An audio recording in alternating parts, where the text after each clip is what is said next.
ওম নমঃ শিবায়ে। নমস্কার প্রিয় দর্শক বন্ধুগণ, বৃশ্চিক রাশি তথা বৃশ্চিক লগ্নের জাতক এবং জাতিকাদের ক্ষেত্রে এই চলরত ফেব্রুয়ারি মাসের 23শে ফেব্রুয়ারি থেকে শুরু করে পুরো মাসের শেষ অর্থাৎ 28শে ফেব্রুয়ারি, এই যে সময়কালটা কিন্তু বৃশ্চিক রাশির জাতক জাতিকাদের জন্য এক মহাজাগতিক পরিবর্তনের কিন্তু ইঙ্গিত দিচ্ছে। কারণ এই সময়কালে বৃশ্চিক রাশির আপনাদের কিন্তু কুণ্ডলিতে এক বিরল গ্রহযোগ একটা পরিলক্ষিত হবে। আপনার ঠিক রাশির চতুর্থ ঘরে সূর্য, বুধ, শুক্র, মঙ্গল এবং রাহুর এক বিরল পঞ্চগ্রহী যোগ তৈরি হয়েছে। এটি আপনাদের পারিবারিক সুখ স্বাচ্ছন্দ্যের ঘরে একটি বিশেষ বড় আলোড়ন সৃষ্টি করবে। অন্যদিকে পঞ্চম ঘরে শনিদেবের অবস্থান এবং অষ্টম ঘরে থাকছে বক্রী অবস্থায় বৃহস্পতি। এই যে অবস্থান আপনার চিন্তা ও কল্পনার ধারাকে গভীরতা প্রকাশময় করে তুলবে।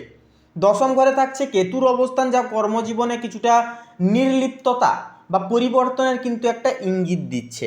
তো বন্ধুরা, সময়টা বুঝতেই পাচ্ছেন কতটা গুরুত্বপূর্ণ হতে চলেছে বৃশ্চিক লগ্নের জাতক জাতিকাদের ক্ষেত্রে। আপনারা কিন্তু পারিবারিক দিকের থেকে শুরু করে প্রেম সম্পর্ক, শিক্ষাক্ষেত্র, অর্থনৈতিক স্থিতি, এমনকি স্বাস্থ্য এবং মানসিক দিকেও কিন্তু একটা সচ্ছলতা ফিরে পাবেন। পরিবর্তন কিন্তু একান্তই জীবনে আসতে দেখা যাবে।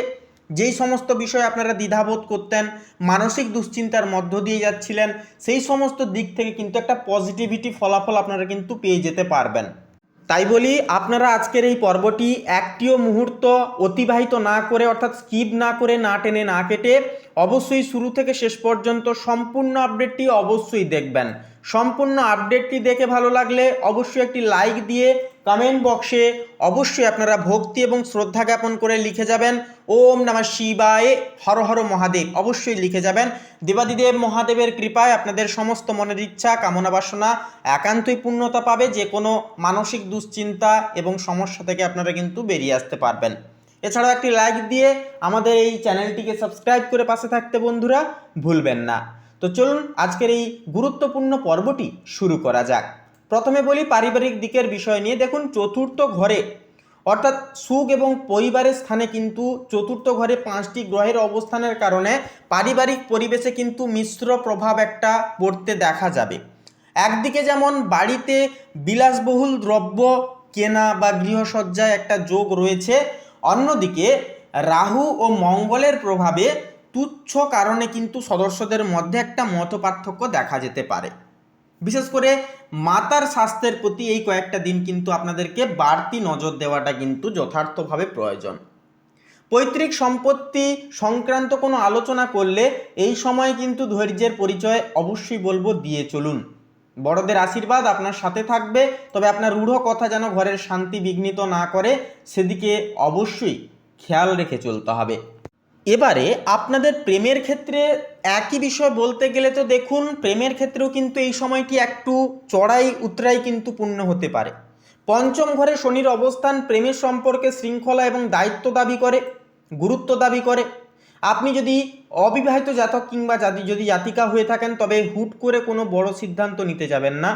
বিবাহিতদের জন্য জীবনসঙ্গীর সাথে ভুল বুঝাবুঝি হওয়ার একটা সম্ভাবনা রয়েছে, কারণ একান্তই কিন্তু এই সময় বৃহস্পতি বক্রী পথে থাকছে বা বক্রী হয়ে আছে এবং রাহুর প্রভাব চতুর্থ ঘরে প্রবল। তাই বলবো এই সমস্ত দিকে অবশ্যই খেয়াল রেখে চলবেন। সঙ্গীর আবেগকে বোঝার একটুকু অবশ্যই আপনারা চেষ্টা করুন।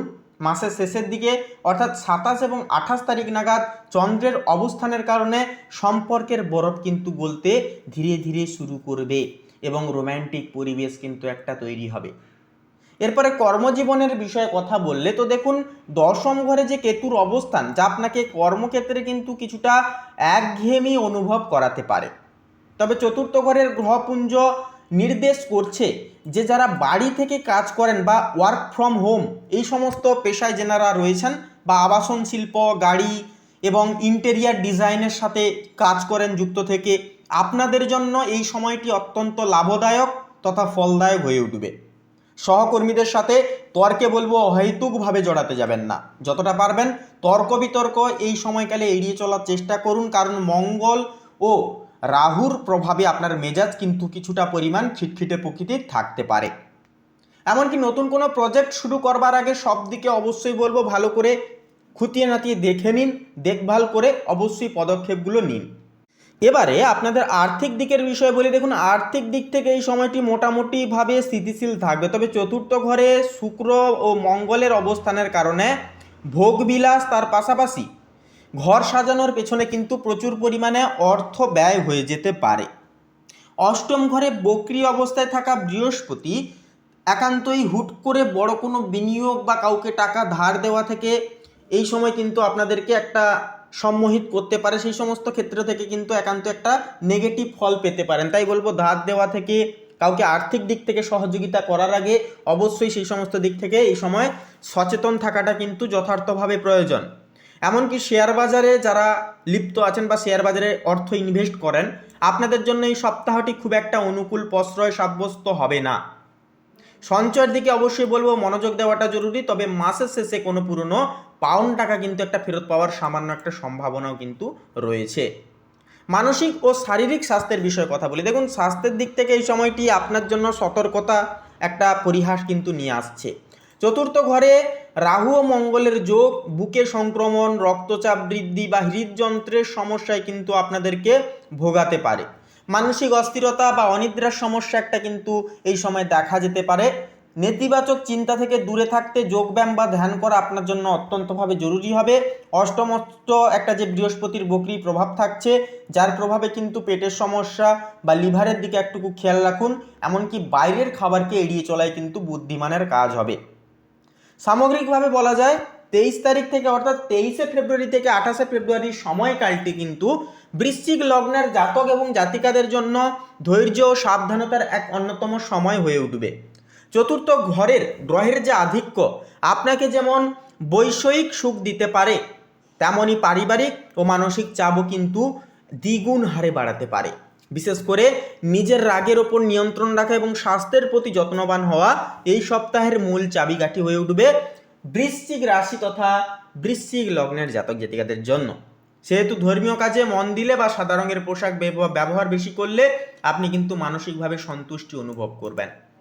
সেক্ষেত্রে বন্ধুরা, আপনাদেরকে বলবো অবশ্যই এই সময়কালটিকে কাজে লাগান, কর্মে লিপ্ত হন, স্বাস্থ্যের দিকে বিশেষ খেয়াল রাখুন এবং মানসিক স্থিরতা বজায় রাখতে মেডিটেশন এবং প্রাণায়াম অবশ্যই আপনারা করুন। এই কাজগুলি কিন্তু আপনাদেরকে নানান রকম বাধা বিপত্তি সমস্যা থেকে কিন্তু বের করে আনবে এবং সুস্থিতি কিন্তু ফিরিয়ে আনবে জীবনে। তো বন্ধুরা, আজকের এই পর্বটি এই পর্যন্ত। পর্বটি কেমন লাগলো তা অবশ্যই আপনারা কমেন্ট বক্সে লিখে জানাতে ভুলবেন না। এছাড়াও নিজেদের ভক্তি এবং বিশ্বাস জ্ঞাপন রেখে লিখে যান ওম নমঃ শিবায়, হর হর মহাদেব। দেবাদিদেব মহাদেবের কৃপায় এবং ইচ্ছায় আপনাদের সমস্ত মনের ইচ্ছা কামনা বাসনা পূর্ণতা পাবে। বাবার আশীর্বাদে সমস্ত মানসিক দুশ্চিন্তা নানান রকম সমস্যা একান্তই কিন্তু দূর হবে। এছাড়াও একটি লাইক দিয়ে আমাদের এই চ্যানেলটিকে সাবস্ক্রাইব করে পাশে থাকতে বন্ধুরা ভুলবেন না। আপনারা ভালো থাকুন, সুস্থ থাকুন, সর্বদা সচেতন থাকুন। আপনাদের সমস্ত মনের ইচ্ছা কামনা বাসনা পূর্ণতা পাক। নমস্কার।